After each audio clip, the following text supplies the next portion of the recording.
Hey everybody, it's Neil and I'm off on a new trip coming up soon. Going to Thailand and then other places as well. And this here is a travel adapter. So this is gonna come in handy for the places I go to be able to plug my stuff in. So let's see what we got here. So this one here looks like it's good and cute. Super nice and small. Okay, so this is it here. So it's kind of a cube looking thing here. It says, I am not a voltage converter, don't convert voltage. Okay. So if you have a 220 outlet somewhere, you're gonna be getting 220 out. Okay, so just so you know, that is what you've got. Okay, but most of the adapters, like, you know, it always says like 110/220, like my iPhone adapter and things like that do. Okay, so we have this plug here, so you know if you've been to Europe, you've seen those ones.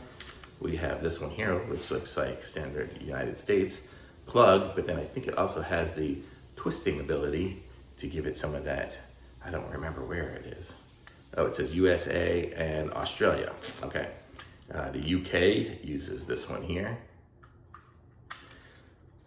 It looks like that's kind of it on those. So yeah, so this is EU, USA, Australia, and the UK there. Okay, so those are some of those there. One cool thing about this here, so you plug it in, and then you can plug in just your regular USA two-prong plug in there. You have a USB-C plug right here.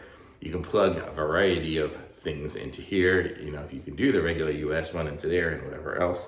Do I have a plug? I just have a three-way plug here. I can show you, you know, it'll plug in to it there so you can plug things into it. And then on the bottom, the coolest part for me, it's got all these different USB ports. It's got 2 USBs and 2 USB-Cs. So now I can just take this. I don't have to take a charging block or anything to charge my phone, my iPad, my watch, anything like that. I just have to bring the cable for it and I'll be able to do it right from this block, which is so cool that it has those ports on there too. It's funny that it has the one on the side as well. So you've got actually 3 USB-C ports and 2 USB ports. So very cool little device and super convenient. And so I just take this, I don't have to bring a separate charging block or anything. And my computer, I could just charge it overnight even through the USB-Cs, and it'll have, well, 35 watts is a pretty decent amount. So it'll be able to keep my little MacBook Air going while I use it, whatever. So totally cool. I like it, thumbs up, very cool.